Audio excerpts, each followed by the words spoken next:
Imagine living in a world where expressing your faith could cost you your life, where the very act of worship could lead to imprisonment, torture, or even death. This was the perilous reality for early Christians in the Roman Empire. Before the year 313 AD, to be a follower of Christ was to live under the constant threat of persecution. The ancient world offered little space for religious freedom as we understand it today. Power resided with the gods of the empire, and to challenge that order was to invite danger. Breaking news. In the year 313 AD, a beacon of change emerged from the heart of the Roman Empire. This was a time when the empire was vast, stretching across continents, and its influence was unparalleled. The city of Rome, with its grand architecture and bustling streets, was the epicenter of this monumental shift. The Edict of Milan, a seemingly simple proclamation, would alter the course of religious history. Signed by the emperors Constantine and Licinius, it declared religious tolerance for Christianity within the Roman Empire. This was not just a legal document, it was a symbol of hope for many who had faced persecution.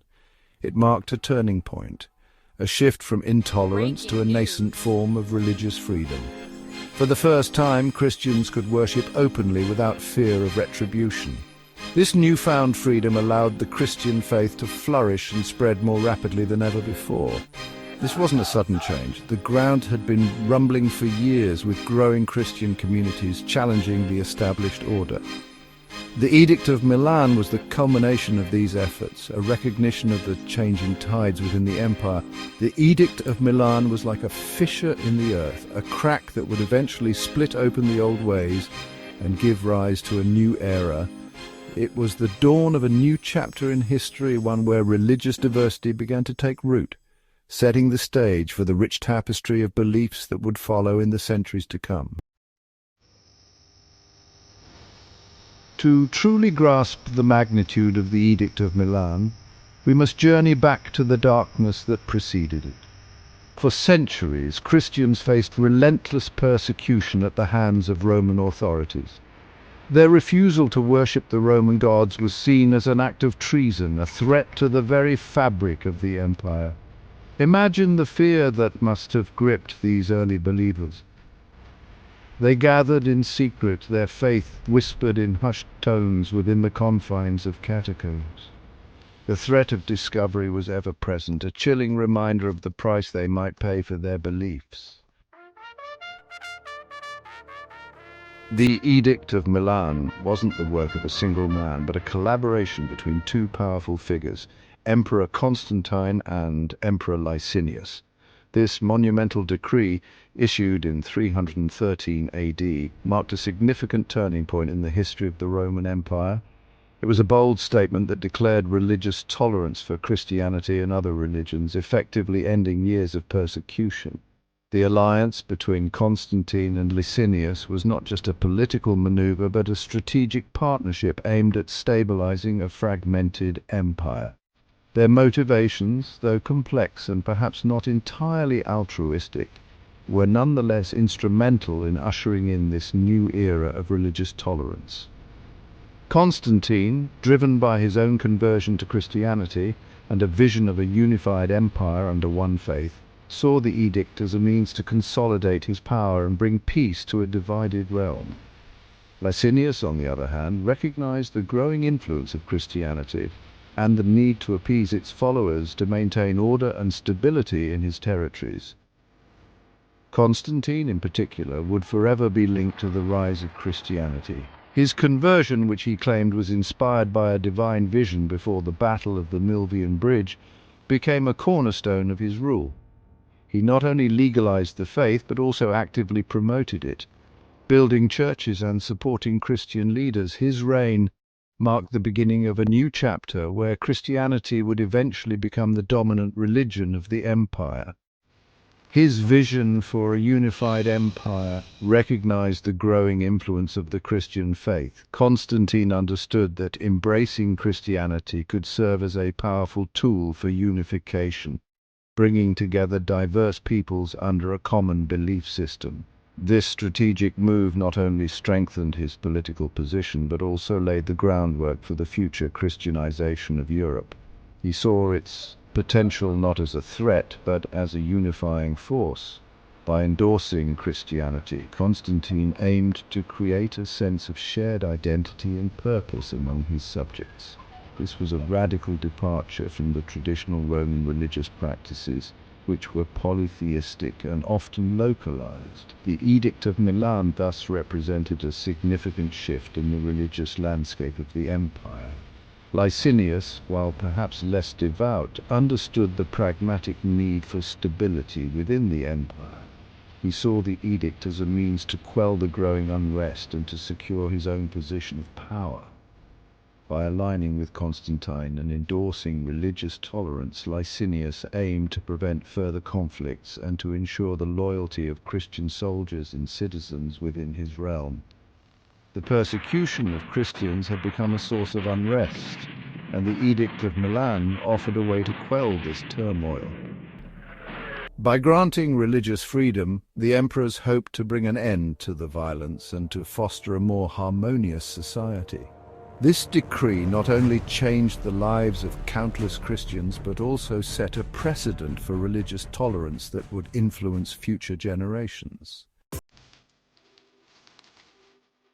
Section 5. Freedom's Decree. The Edict of Milan was more than just a declaration of tolerance. It was a legal document with far-reaching consequences. Issued in 313 AD by the Roman emperors Constantine the Great and Licinius, this edict marked a pivotal moment in history. It was a beacon of hope for many who had suffered under the weight of persecution. At its heart lay the legalization of Christianity. For the first time, Christians could openly practice their faith without fear of retribution. This was a monumental shift in the religious landscape of the Roman Empire. No longer would Christians be deemed criminals for their faith. They could gather in public, celebrate their rituals, and share their beliefs without the looming threat of arrest or execution. This newfound freedom was a breath of fresh air for a community that had long been oppressed. They were free to worship openly, to build churches, and to spread their message without fear of reprisal. The construction of churches became a symbol of their newfound liberty, and these structures began to dot the landscape of the Roman Empire. But the edict went further still. It wasn't just about allowing Christians to practice their faith, it was about righting the wrongs of the past.